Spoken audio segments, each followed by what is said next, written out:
Richard Vaughan thought humiliating the quiet woman in front of the executive board would remind everyone who truly controlled the company.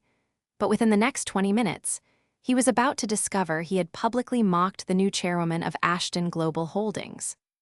Before we continue, if stories about dignity, justice, and unexpected reversals resonate with you, take a second to subscribe to the channel and help support more powerful stories like this one. Your support truly motivates us to keep bringing these unforgettable moments to life.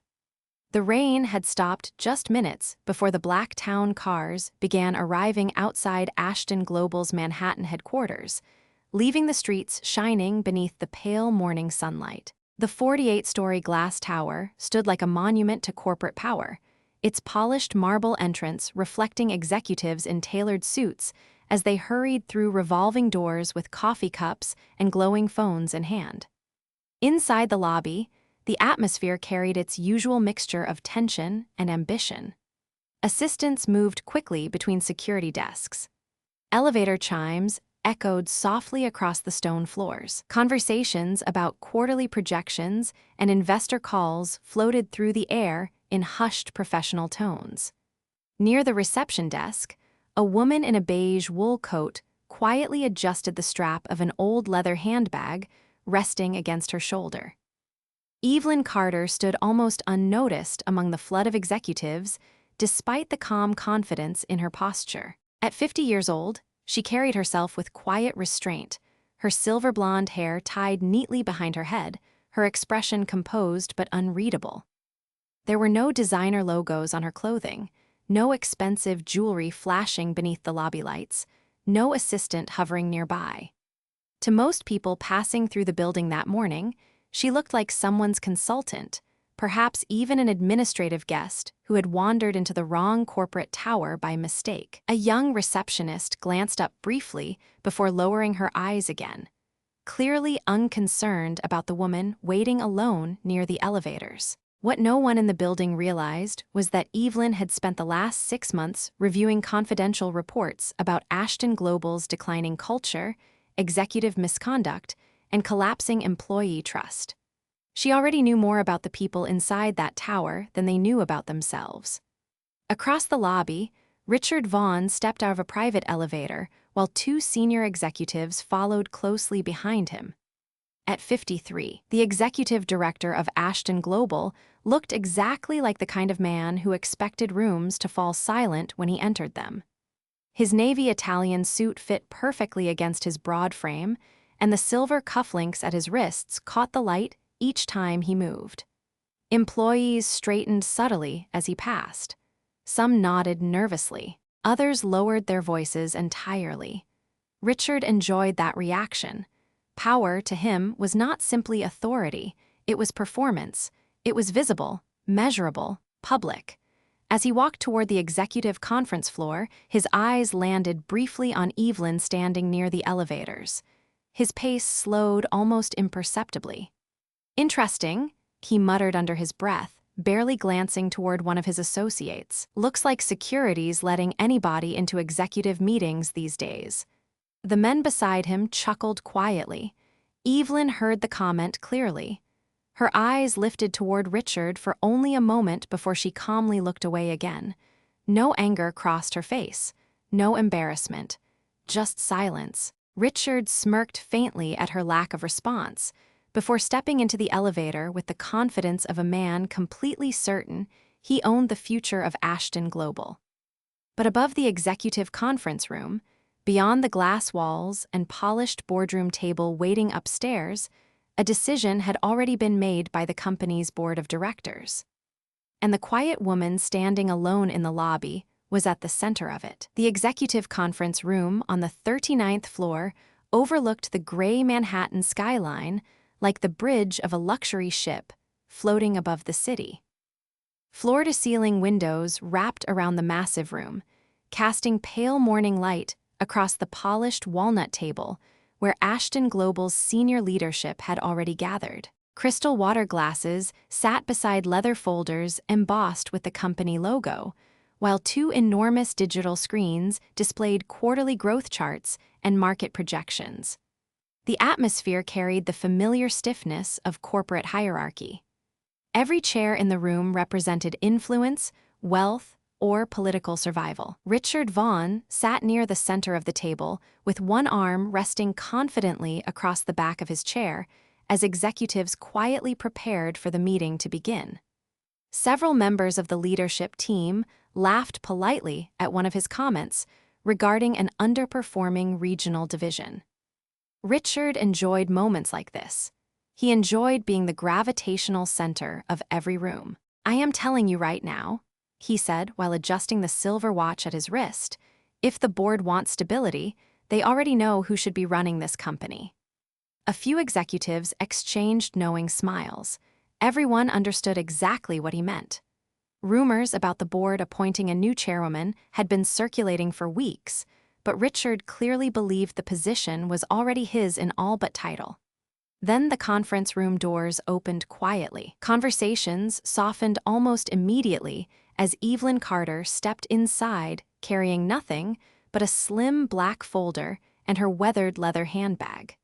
Several executives looked up with visible confusion. One younger vice president frowned as if trying to remember whether she belonged there at all. Evelyn moved calmly through the room without rushing, her beige coat folded neatly over one arm. She chose a seat near the far end of the table rather than one of the prominent positions closer to Richard. The subtle decision only reinforced the assumptions already forming in the room. To them, she looked like legal support staff or perhaps an outside consultant invited to observe. Richard leaned back slowly in his chair, studying her with open amusement now. "I apologize," he said loudly enough for the room to hear. "I was not aware this meeting included public seating." A few nervous laughs scattered around the table. One executive lowered his eyes immediately afterward, clearly uncomfortable with the remark. Evelyn simply placed her folder on the table and adjusted her glasses without responding. Her silence irritated Richard more than open disagreement would have. He was accustomed to people reacting to him, defending themselves, apologizing, trying to earn approval. But the quiet woman near the end of the table gave him nothing. No embarrassment, no visible anger, just composure. The tension in the room shifted slightly. "Can we help you find the correct conference room?" Richard continued, smiling faintly. "This session is restricted to executive leadership." Across the table, Chief Financial Officer Martin Hale cleared his throat softly. "Actually, Richard, I believe she was invited by the board." Richard barely glanced toward him. "Then I am sure the board also intended to explain why an unidentified guest is sitting in a strategic planning meeting." Evelyn finally lifted her eyes toward him. Calm, steady, unshaken. "My name is Evelyn Carter," she said politely. Her voice was soft but carried easily across the silent room. "And I was asked to attend this morning." Richard smirked. "Well, Ms. Carter, this discussion involves matters affecting a multi-billion-dollar corporation. It can become rather technical." Another executive shifted uncomfortably in his seat. The humiliation had become too obvious now, too deliberate. But nobody interrupted him. Richard's authority inside Ashton Global had silenced stronger people than this quiet woman before. What he did not realize was that half the people sitting around that table had already received confidential emails from the board shortly before sunrise. Emails they had been instructed not to discuss until the official announcement arrived. And as Evelyn quietly opened the black folder in front of her, several executives suddenly found themselves unable to look directly at Richard Vaughan anymore. The silence hanging over the conference room grew heavier with every passing second. Outside the towering windows, rain clouds drifted slowly above Manhattan, but inside Ashton Global's executive floor, the tension had become impossible to ignore. Richard Vaughan sensed it immediately. The room was changing around him in ways he could not fully explain. Executives who normally rushed to agree with him now avoided eye contact. Several people sat unnaturally still, their attention drifting repeatedly toward Evelyn Carter at the far end of the table. Richard disliked uncertainty more than anything. It made him feel as though control was slipping through his fingers. He straightened a stack of presentation documents in front of him and forced a smile back onto his face. "Well," he said sharply, "since we apparently have additional observers this morning, let us try to remain focused on actual business matters." The large digital display behind him illuminated a chart showing declining employee retention numbers across multiple divisions. Richard began speaking confidently about restructuring plans, cost reductions, and executive accountability initiatives. His voice carried the polished rhythm of someone who had spent decades mastering corporate rooms. But every few moments, his attention drifted back toward Evelyn. She sat quietly taking notes with a black fountain pen, occasionally turning pages inside the folder before her. No nervous gestures, no attempt to defend herself. The calmness bothered him now. Employee satisfaction metrics are emotional distractions, Richard continued. What matters is profitability and shareholder confidence. Evelyn finally looked up from her notes. Long-term shareholder confidence usually follows employee stability, she said softly. The room froze again. Richard turned slowly toward her, caught off guard not by the comment itself, but by how precise it was. "I assure you," he replied with visible irritation beneath his smile, "the executive team understands corporate performance better than outside consultants."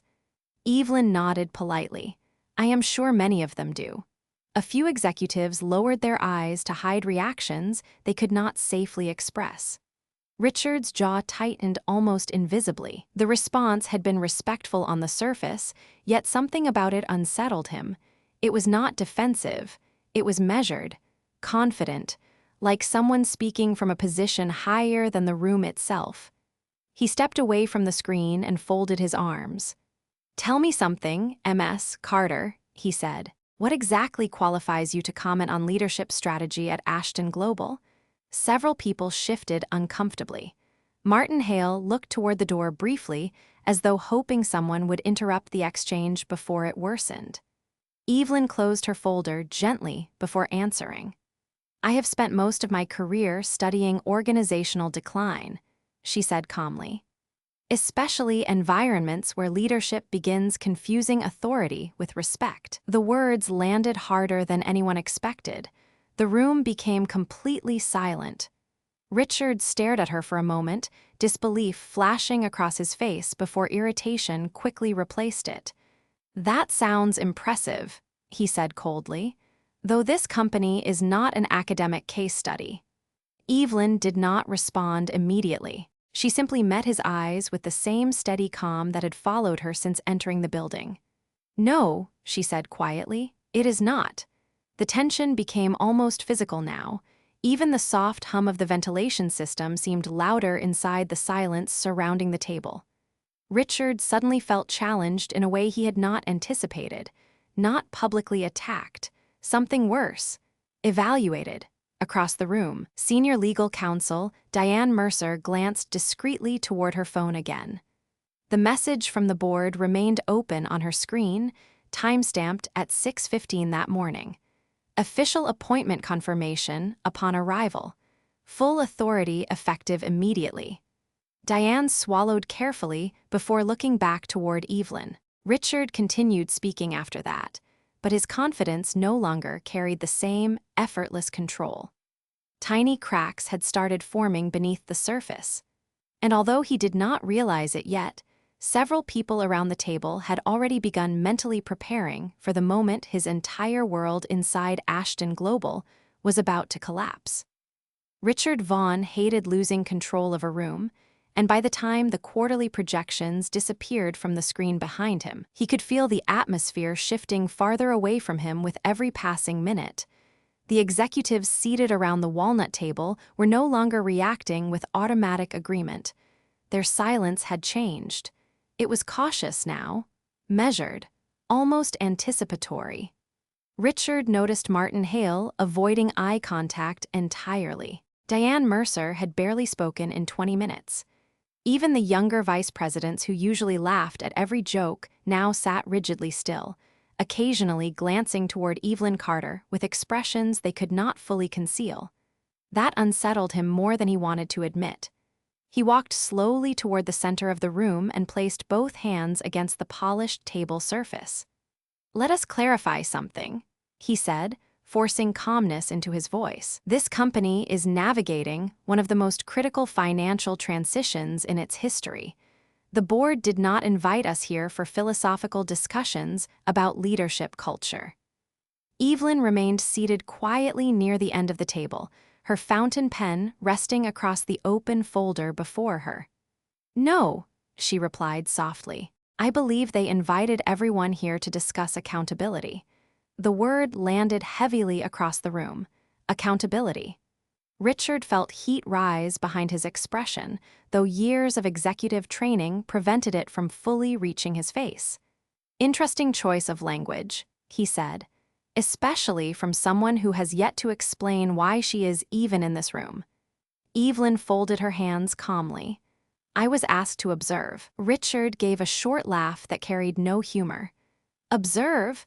He glanced around the room as if inviting others into the humiliation.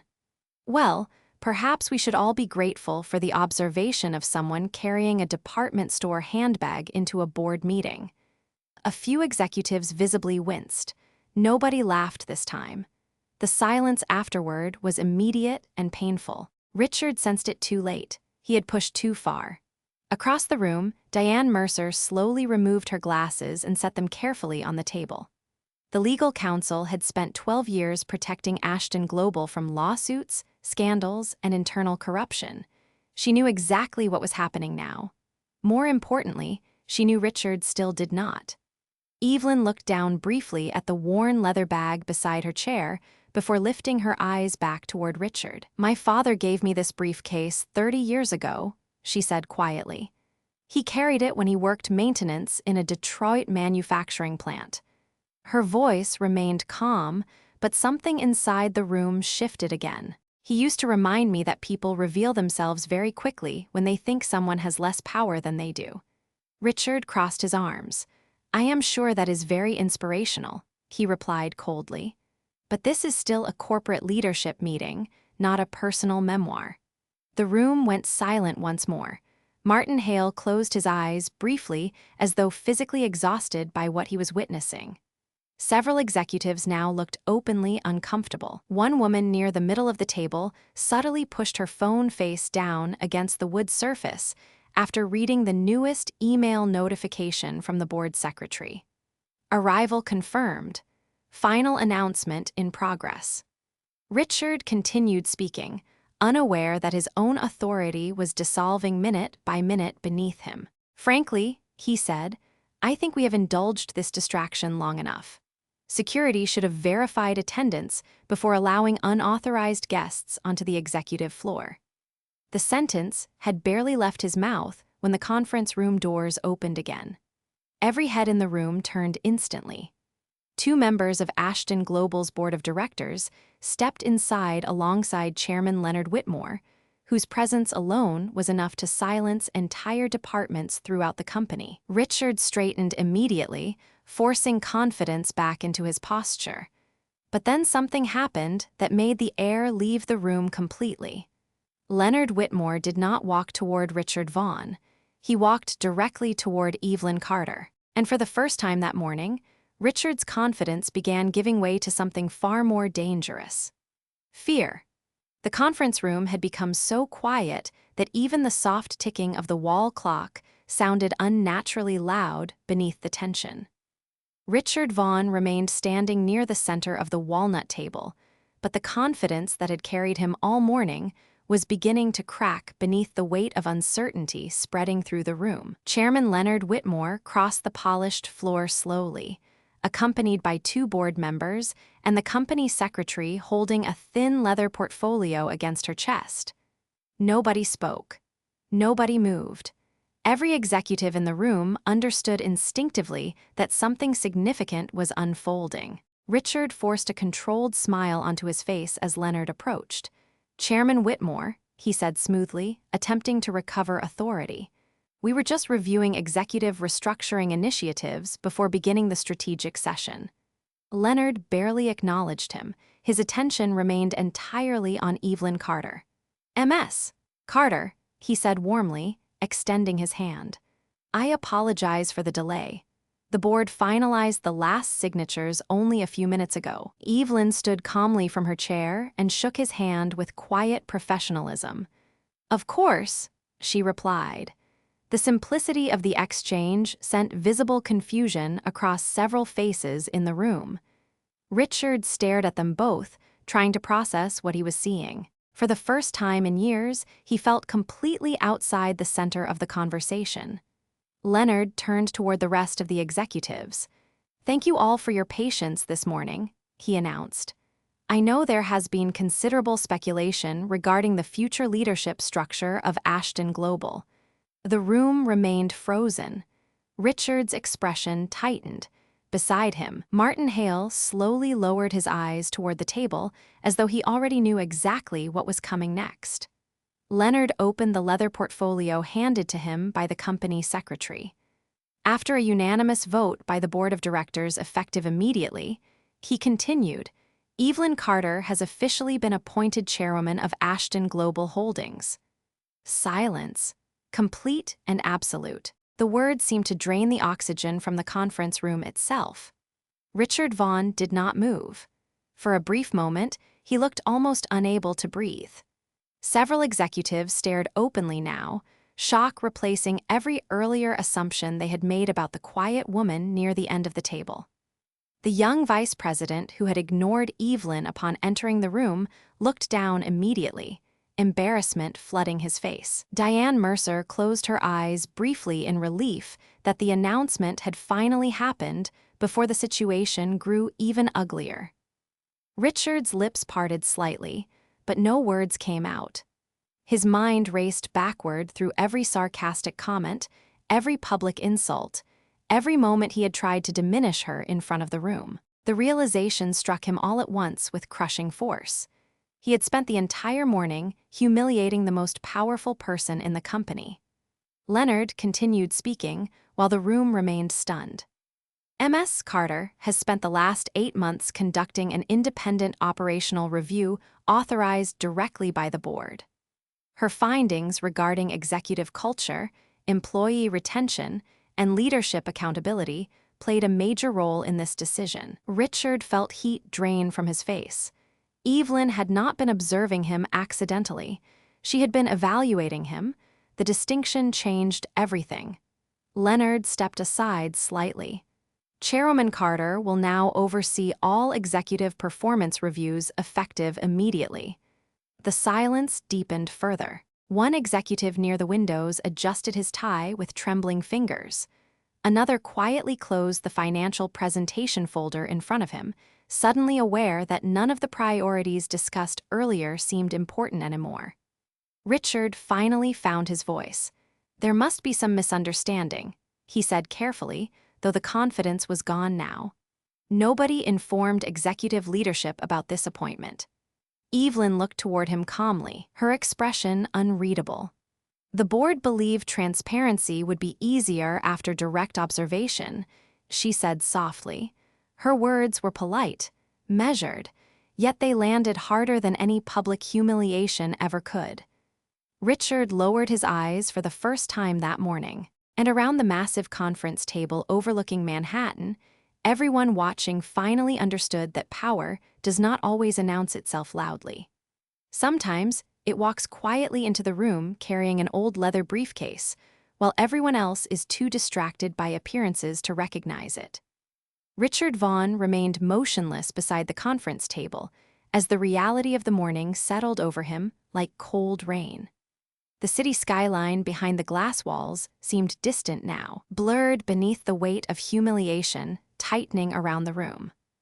Only an hour earlier, he had entered the executive floor believing the future of Ashton Global belonged to him. Now every confident remark, every sarcastic smile, every dismissive comment he had made toward Evelyn Carter replayed in his mind with unbearable clarity.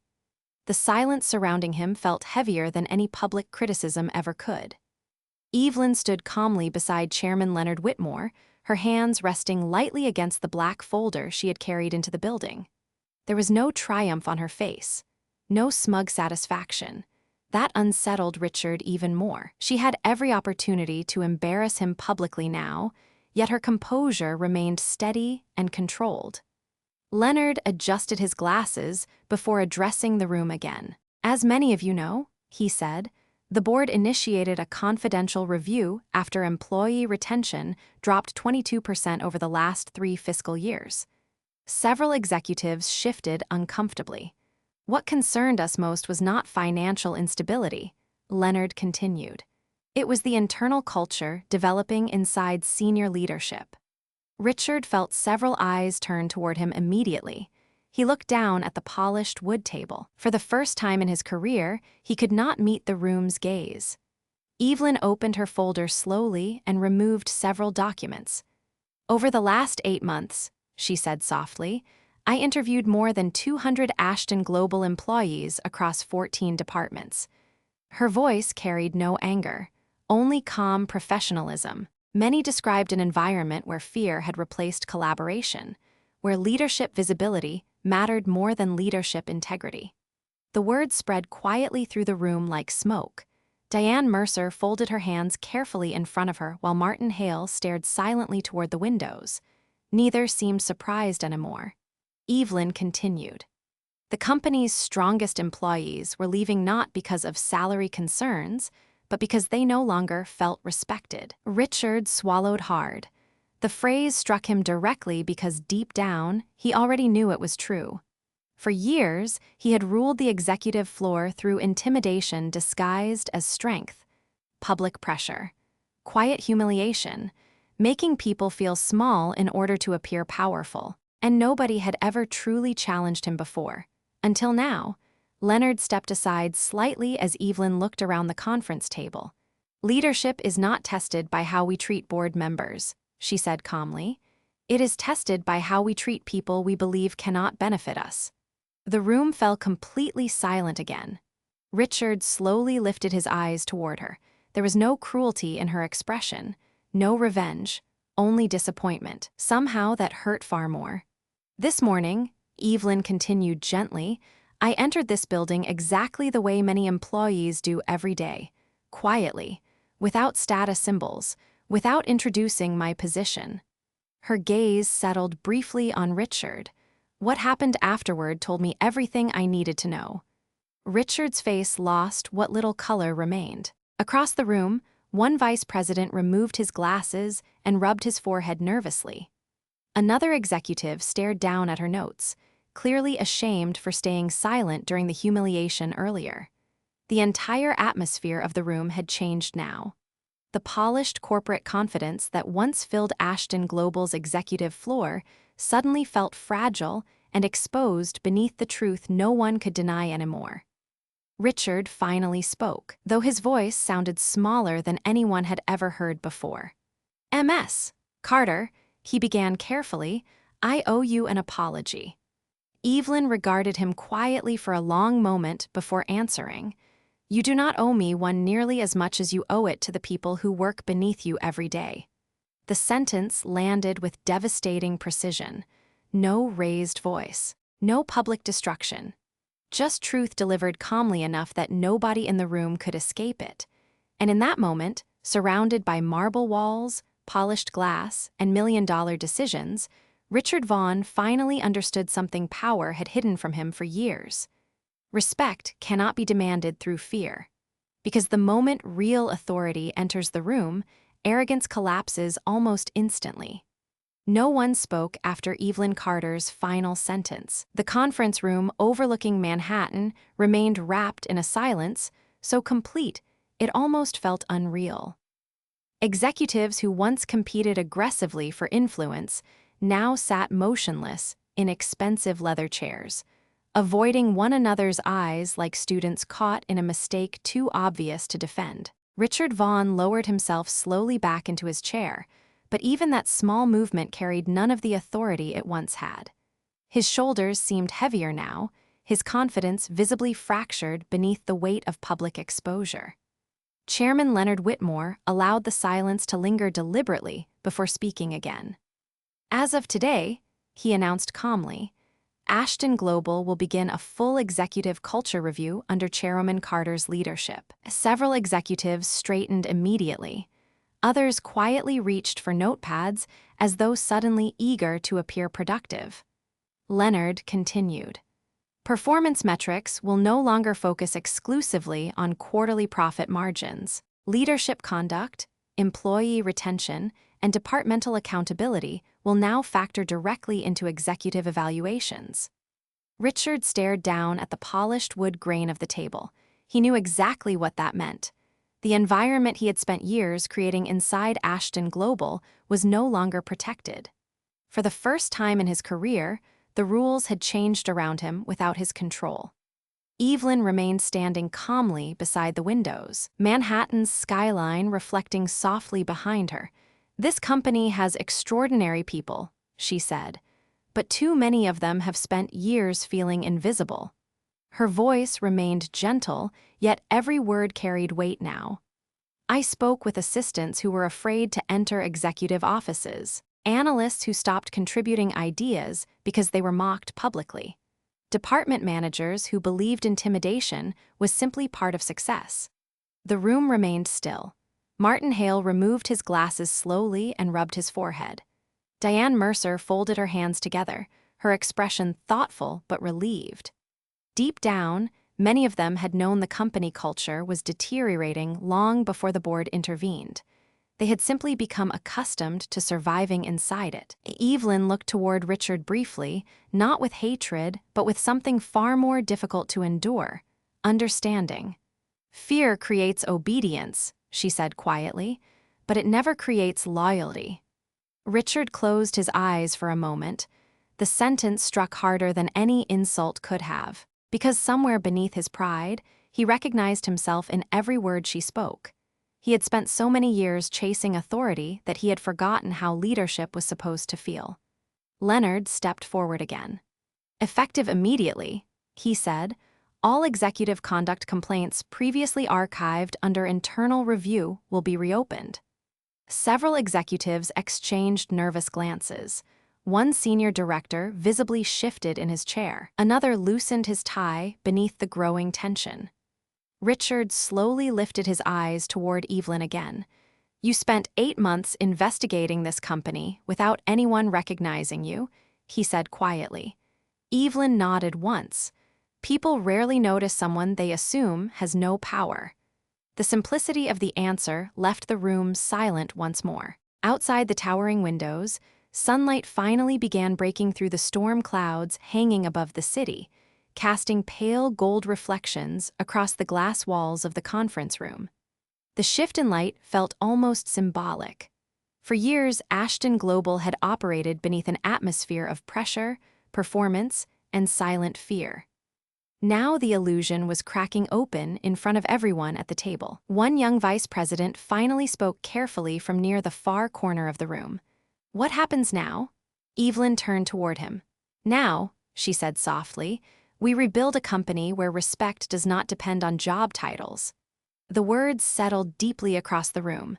No dramatic speech, no celebration, just quiet convictions spoken by someone who no longer needed to prove authority to anyone. Richard remained silent after that, because somewhere inside himself, he had already begun understanding the painful truth this morning had forced him to confront. The most dangerous mistake powerful people make is believing dignity belongs only to those who appear important. And by the time they realize they were wrong, the entire room has already seen who they truly are. The executive meeting officially ended 30 minutes later, but almost nobody rushed to leave the conference room. The atmosphere inside Ashton Global's executive floor had transformed too dramatically for anyone to pretend the morning had been ordinary. Outside the glass walls, sunlight spread across Manhattan in long reflections of silver and gold, while inside, executives quietly gathered folders and laptops with unusual restraint. Conversations that normally revolved around market strategy and acquisitions had disappeared entirely. Now every movement carried caution, reflection, awareness. Richard Vaughn remained seated longer than everyone else, staring silently at the untouched glass of water near his hand. The room around him gradually emptied, but the humiliation still lingered heavily across his face. For years, he had commanded this floor with effortless certainty. People stood when he entered rooms. Employees adjusted their tone around him. Executives competed for his approval. Yet in a single morning, all of it had collapsed beneath the weight of his own behavior. Not because someone destroyed him publicly, but because the truth had finally become visible to everyone at once. Near the windows, Evelyn Carter spoke quietly with Chairman Leonard Whitmore while board members reviewed transition documents nearby. Her calm demeanor had not changed since the moment she entered the building. No victory speech. No dramatic celebration. That quiet restraint only deepened the respect forming around her now. Several executives approached her carefully one by one, introducing themselves properly this time. The contrast was impossible to ignore. Hours earlier, many of those same people had avoided acknowledging her entirely. Evelyn greeted each person with the same measured politeness, never embarrassing anyone for their earlier silence. Because unlike Richard, she understood that leadership was not about making people feel small. It was about making them feel seen. As the last executives slowly exited the room, Richard finally stood from his chair. His movements lacked the sharp confidence that once defined him. He adjusted his suit jacket almost mechanically before walking toward Evelyn near the windows. Leonard Whitmore noticed him approaching and quietly stepped aside without saying a word. Richard stopped a few feet away from Evelyn, uncertainty visible across his face for the first time in decades. "Ms. Carter," he said carefully. Then he paused. Even now, old habits struggled to release their grip on him. Evelyn waited patiently. Richard lowered his eyes briefly before speaking again. "Chairwoman Carter," he corrected softly. The word seemed difficult for him to say aloud. "I have spent most of my career believing strong leadership required control." Evelyn studied him calmly without interrupting. "This morning made me realize something," Richard continued quietly. "Somewhere along the way, I stopped respecting people unless they benefited my position." The honesty surprised even him. Across the room, Diane Mercer paused near the doorway after overhearing the conversation. Martin Hale remained nearby as well, silently observing. Nobody interrupted. Evelyn folded her hands gently in front of her. "Power changes people very slowly," she said. "That is why most never notice it happening." Richard gave a faint nod. For the first time all morning, there was no arrogance left in his expression, only exhaustion, reflection, regret. "I cannot undo how I treated people," he admitted. "No," Evelyn replied softly, "but you can decide whether it continues." The room fell quiet once more. Richard looked out through the towering windows at the city below, where thousands of ordinary people moved through their lives unnoticed every day. Employees, assistants, receptionists, janitors, people he had barely acknowledged for years unless they served a purpose in his world. And suddenly, the memory of Evelyn standing quietly in the lobby that morning returned to him with painful clarity. The simple coat, the old leather briefcase, the calm silence he had mistaken for weakness. He understood now how blind arrogance had made him, because dignity does not announce itself through expensive suits or executive titles. Sometimes it enters quietly, watches patiently, and reveals the character of everyone else in the room before ever revealing its own. 6 months later, the atmosphere inside Ashton Global Holdings felt almost unrecognizable compared to the tense corporate environment that had existed before Evelyn Carter became chairwoman. The towering Manhattan headquarters still carried the same marble floors, glass elevators, and executive offices overlooking the city skyline.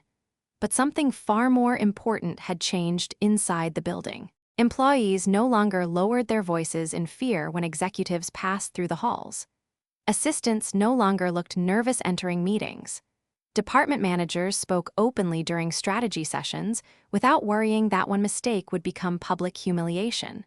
The culture of the company had slowly transformed, not through dramatic speeches or public punishments, but through consistency.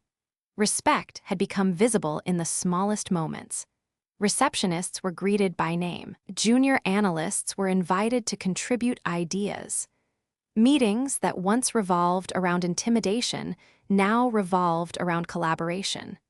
And for the first time in years, employee retention numbers began climbing instead of falling. On a cold December morning, sunlight spilled across the executive floor as Evelyn walked quietly through the headquarters, carrying the same weathered leather briefcase her father had given her decades earlier. Employees smiled warmly as she passed. Some greeted her softly. Others simply nodded with genuine respect. She acknowledged each person with the same calm kindness she had shown from the beginning. She never demanded attention. That was precisely why people trusted her. Near the elevators, a young administrative assistant named Rachel nervously approached Evelyn holding a folder against her chest. "Chairwoman Carter," she said carefully, "I just wanted to thank you." Evelyn paused gently. "For what?" Rachel hesitated before answering. "This company feels different now." Her voice shook slightly with emotion. "People are not afraid all the time anymore." Evelyn looked at her for a moment before offering a small smile. "That means everyone here changed it together." Rachel smiled back, though her eyes glistened slightly as she stepped away. Moments like that had become increasingly common throughout Ashton Global.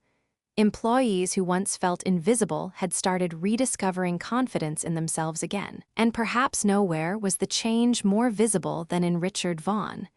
He still worked at Ashton Global, though no longer as executive director. After internal restructuring, he had accepted a reduced advisory role under direct board oversight. Many people expected him to resign after the humiliation he experienced that morning months earlier. But to the surprise of nearly everyone, he stayed. Because somewhere beneath the collapse of his pride, something honest had finally awakened inside him. Richard moved differently now through the executive floor. Quieter, more aware. He listened more than he spoke. He thanked assistants who brought reports into meetings. He no longer interrupted junior employees during presentations. The transformation had not happened overnight. Pride rarely disappears quickly. But humiliation had forced him to confront truth success had hidden from him for years. Late that afternoon, Richard stood alone near the conference room windows overlooking Manhattan when Evelyn approached beside him. Snow drifted softly between the skyscrapers outside, covering the city in pale winter light. "The quarterly retention numbers came in this morning," Richard said quietly. "Highest they have been in 5 years." Evelyn nodded softly. "People do better work when they feel respected." Richard gave a faint smile before looking down at the old leather briefcase resting beside her chair. "You still carry that thing every day," he said. Evelyn glanced toward it with quiet affection. "My father used to say that the quickest way to understand someone is to watch how they treat people who cannot improve their status." Richard lowered his eyes briefly. "I think about that almost every day now." Silence settled gently between them as snow continued falling beyond the glass walls. The city moved endlessly below while the executive floor remained calm and still above it. And somewhere inside Ashton Global Holdings, a lesson larger than profit margins or corporate titles had finally taken root. Because power may impress people temporarily. Wealth may intimidate rooms for a while. But dignity has a way of revealing itself eventually. Especially in the quiet moments when nobody believes they are being tested. And on the morning, Richard Vaughn mocked a quiet woman carrying a